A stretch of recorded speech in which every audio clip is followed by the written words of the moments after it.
बिस्मिल्लाहिर्रहमानिर्रहीम। अल्हम्दुलिल्लाहि रब्बिल आलमीन वल आक़िबतु लिल मुत्तक़ीन अस्सलातु वस्सलामु अला अशरफिल अंबियाइ वल मुरसलीन अम्मा बाद। सामीन व नाज़रीन अस्सलामु अलैकुम व रहमतुल्लाहि व बरकातुहू। अल्लाह के फ़ज़ल व करम से शादी की रसूमात और उनके अहकाम के मुताल्लिक़ हमारी वीडियोज़ का सिलसिला जारी है।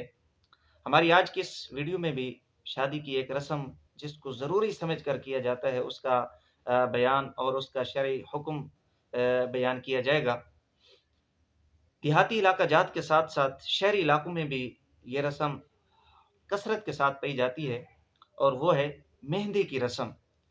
दूल्हे को मेहंदी लगाने की रस्म रात के तीसरे हिस्से में, जबकि बाज़ इलाकों में जिस तरह के देहातों में होता है नमाज मगरिब या इशा के बाद ये रस्म अदा की जाती है।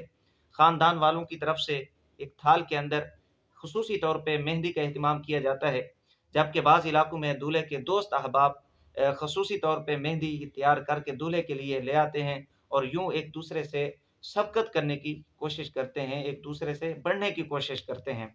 और फिर एक मिरासन को बुलाया जाता है, ख़वातीन का जुर्मट होता है, वहाँ पर कुँवारी नामहरम लड़कियाँ होती हैं और जो इस फ़न के अंदर यानी मेहंदी लगाने में माहिर होती हैं, खुसूसी तौर पे उन्हें बुलाया जाता है। यूँ वो इन ख़वातीन के झुरमट के अंदर दूल्हे के हाथ पे मेहंदी लगाने की रस्म अदा करती हैं और बाज़ औक़ात दूल्हे के पाँव के ऊपर भी मेहंदी लगाई जाती है और बाकायदा नक्श व निगार के साथ ख़वातीन मेहंदी लगाती हैं जो इस फ़न के अंदर माहिर होती हैं। जबकि जो हाजी नमाज़ी मुत्तकी बनने की कोशिश करते हैं दूल्हे, वो सारे हाथ पे मेहंदी नहीं लगाते बल्कि हाथ की एक उँगली के ऊपर, जिसको छिंगली कहा जाता है, हमारी सराइकी ज़ुबान के अंदर इसको चीची कहते हैं, इस पे मेहंदी लगाने पे इक्तिफ़ा करते हैं। शरई तौर पे हम देखें तो ये रस्म भी हराम है, गुनाह है। पहली वजह ये है कि ख़वातीन मर्द के हाथ-पाँव को नहीं छू सकती। एक शागिर्द खातून वो अपने उस्ताद के हाथ-पाँव नहीं छू सकती। एक मुरीदनी अपने शेख के हाथ-पाँव नहीं छू सकती। तो शादी के मौका पर दूल्हे के लिए ये किस तरह जायज़ है या ख़वातीन के लिए किस तरह जायज़ है कि वो दूल्हे के हाथ-पाँव पे मेहंदी लगाएँ और उन्हें छुएँ। रसूल अकरम सल्लल्लाहु अलैहि वसल्लम का फ़रमान है, नबी अलैहिस्सलाम फरमाते हैं, इन्नी ला उसाफ़िहुन निसा, फरमाया कि मैं ख़वातीन के साथ मुसाफ़हा नहीं करता। जब इमामुल अंबिया सल्लल्लाहु अलैहि वसल्लम ख़वातीन के साथ मुसाफ़हा नहीं फरमाते थे, तो दूल्हे के लिए किस तरह जायज़ है कि वो अपना हाथ बढ़ाए और ख़वातीन उसे छूकर उसके ऊपर मेहंदी लगाएँ। इसी तरह मेहंदी लगाना ये भी मर्द के लिए नाजायज़ है, हराम है, गुनाह है।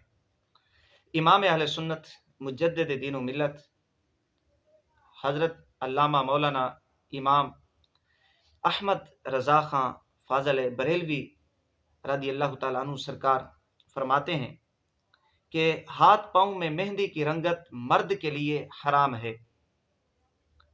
सर और दाढ़ी में मुस्तहब, यानी मेहंदी लगाना मर्द के लिए सर और इसके अलावा दाढ़ी में ये मुस्तहब है, जबकि हाथ और पाँव में मेहंदी लगाना ये हराम है।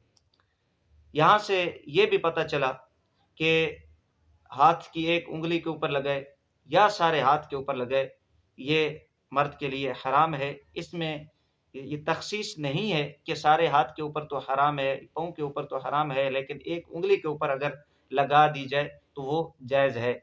इस तरह नहीं है। जिस तरह हाथ के ऊपर लगाना हराम है तो उसके अंदर छिगली भी आ जाती है, ठीक है। तो अब यहाँ से ये पता चला कि ये मेहंदी की रस्म जो दूल्हे को मेहंदी लगाई जाती है हाथ-पाँव के ऊपर या एक उँगली के ऊपर, ये शरई तौर पे नाजायज़ है, हराम है, इसका लगाना जायज़ नहीं है।